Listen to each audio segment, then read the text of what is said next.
Graça e paz em Jesus, né? Estamos aqui na graça de Deus, mais uma vez, né? Agradecendo a paz de Deus, a paz de Jesus, para poder hoje orar, né?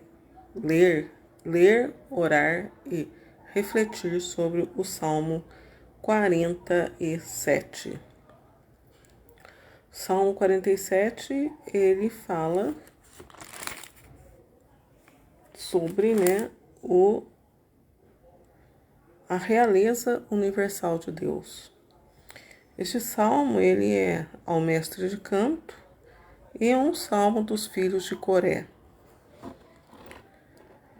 Para você ver todas as nossas reflexões, as leituras e orações do salmo, né?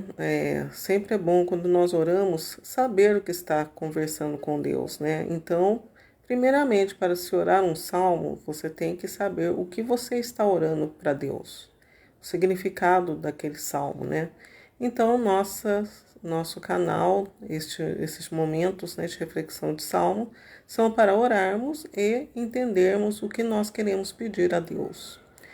Então, entre no nosso canal lá, né, assista, deixe o seu joinha e se inscreva para estar sempre recebendo as atualizações, né, as novas postagens, sempre que, né, tiver novidades para você. Realeza universal de Deus. Povos, aplaudi com as mãos, aclamai a Deus com vozes alegres, porque o Senhor é o Altíssimo, o temível, o grande Rei do Universo. Ele submeteu a nós as nações, colocou os povos sob nossos pés, escolheu uma terra para nossa herança, a glória de Jacó, seu amado. Subiu Deus por entre aclamações, o Senhor ao som das trombetas. Cantai a glória de Deus, cantai. Cantai a glória de nosso Rei, cantai. Porque Deus é o Rei do Universo. Entoai-lhe, pois, um hino.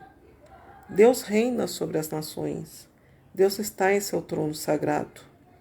Reuniram-se os príncipes dos povos ao povo do Deus de Abraão, pois a Deus pertencem os grandes da terra, a Ele o soberanamente grande.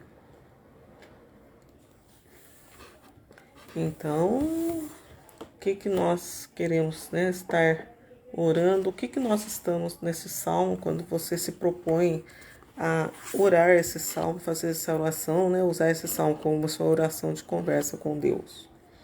Primeiramente, este salmo, os filhos de Coré, ele era considerado, né, uma autoridade naquela época, né?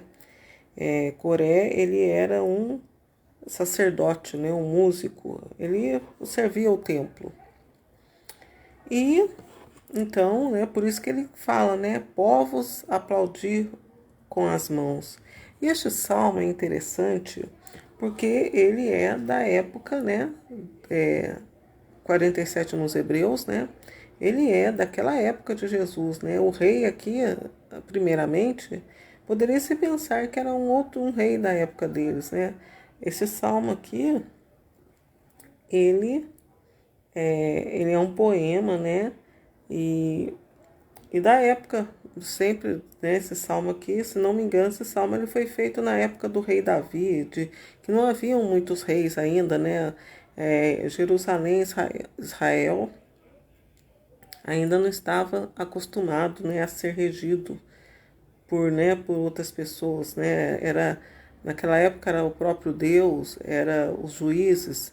Então este salmo dos filhos de Coré, se não me engano, não era nem do rei Davi, né? Nós que estudamos, mas pelo que eu já, nem pouco que eu entendo sem refletir, né? Porque quando eu reflito com vocês eu também aprendo.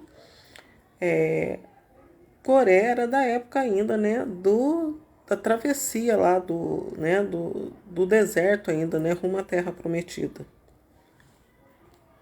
E este salmo, ele é messiânico já. Ele é messiânico, ele é até apocalíptico também, né? Então, a gente olha um salmo tão pequeno, né? Pensa que ele tem uma profundidade do passado. Ninguém dá muita importância para este salmo, né? Quando a pessoa não entende, quando a pessoa não compreende ele, né? Pensa que foi um salmo do passado que não nos serve mais. Mas não. Cada pessoa que teme a Deus, né? Que quer ter Deus como seu Pai, quer ter Jesus como único suficiente Salvador, assume, né, para si também esta oração, né? Aqui está dizendo, né, que nós temos que aclamar a Deus, no caso aqui a pessoa de Jesus, né, o temível, o grande Rei do Universo, né? E aqui já está dizendo, vale para hoje, né? Esse salmo ele é atualíssimo, né? Ele é passado, ele é atual e será para o futuro. Ele submeteu a nossas nações, colocou os povos sobre nossos pés. Escolheu uma terra para nossa herança, a glória de Jacó, seu amado. Então continua sendo assim, né? Já lá Israel, né? Quem acompanha a história de Israel lá, o povo lá de Israel está começando a voltar, né, para sua cidade, né? As tribos dispersas, muitas das tribos já estão com seus descendentes retornando para Israel, então está se cumprindo essa palavra. E também, né, está dizendo, ele submeteu a nós as nações. Por quê? Porque as nações, elas têm se mostrado ingênuas, né? As nações, todos os povos são ingênuos, né? E o povo de Israel, apesar de ser um povo que, né, praticamente assassinou Jesus, né?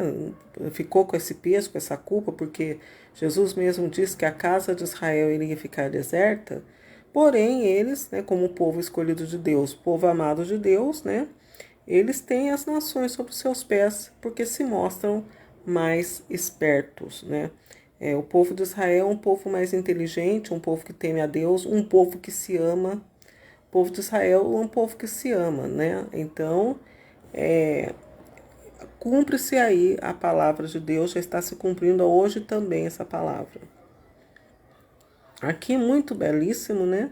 Esse versículo 6, esse salmo, ele é até orado, né, nas liturgias por ocasião da ascensão de Jesus ao céu, né?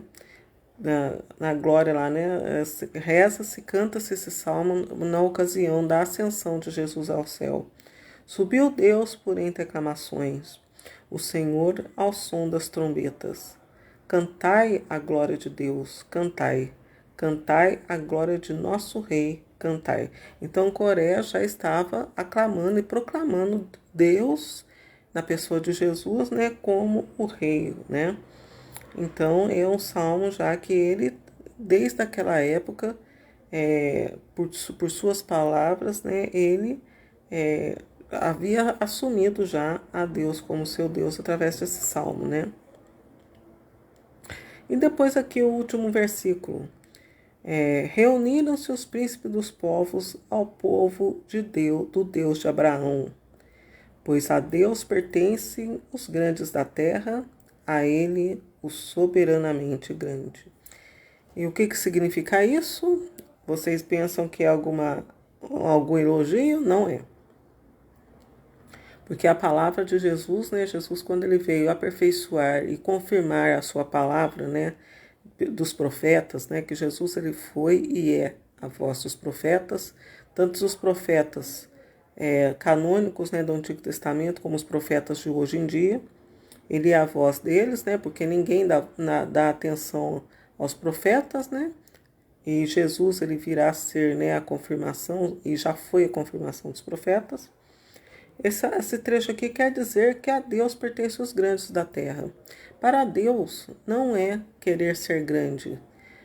A grandeza, né, nós somos, quando nós nos fazemos pequenos aqui na terra, né, para servir todas as pessoas, com ou sem conhecimento, mas, né, estamos disponíveis a servir as pessoas por amor a Deus e por obediência a Deus, nós somos pequenos. Como diz a palavra de Jesus lá, quando ele conversava com os discípulos, né? Quando eles, num dia que estavam caminhando e começaram a discutir, e Jesus perguntou, o que vocês estão discutindo aqui pelo caminho, né? eles falaram, nós estamos discutindo para ver quem que vai ser o maior no reino de Deus. E Jesus, né, amorosamente dando a lição, como ele, né, em sua caminhada ia chegando ao seu fim e ao mesmo tempo ia educando os discípulos, ele disse: se alguém de vocês quiser ser o primeiro, seja aquele que serve a todos, né? E seja pequeno, porque lá no céu, o céu é ao contrário aqui da terra, né? Então, no céu, quem se fizer pequeno será grande na terra, né? Ocupará um grande espaço na glória de Deus, né? A glória de Deus é imensa, né? Então, aqui não é um elogio, né? Reuniram-se os príncipes dos povos ao povo do Deus de Abraão.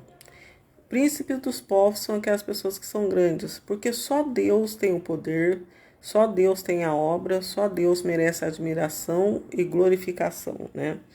E aqui já está falando já, o reuniram-se aí, já é um sentido celeste já isso, né? Isso aqui ele já está falando no que está acontecendo lá no céu, né?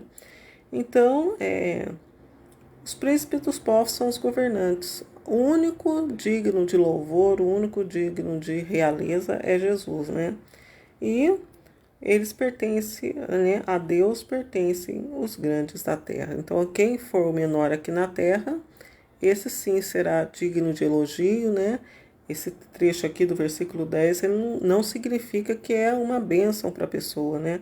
Significa que Deus ainda tem que, em seu amor, em sua misericórdia, continuar tendo misericórdia dessas pessoas que no último tempo talvez seja tarde demais, né? Porque ele veio como Jesus para confirmar, né, e já dar uma solução para aquelas pessoas que viviam na agonia, né? As pessoas que necessitavam, que não estavam aguentando mais tanta opressão, ele veio como Jesus para dar refrigério, libertação, né? E livramento, né? Livramento, libertação, refrigério e dar o lar, né? Lá no céu junto dele, né? Então é isso. Então isso que é o significado do Salmo 47. É um salmo do passado, um salmo do presente, um salmo da ascensão de Jesus ao céu, da glória de Jesus, um salmo da liturgia eterna lá do céu também, né? E é o salmo de hoje que nós devemos orar porque queremos estar diante de Deus em corpo, em alma e em espírito. Espero ter ajudado vocês. Até uma próxima vez, se Deus quiser.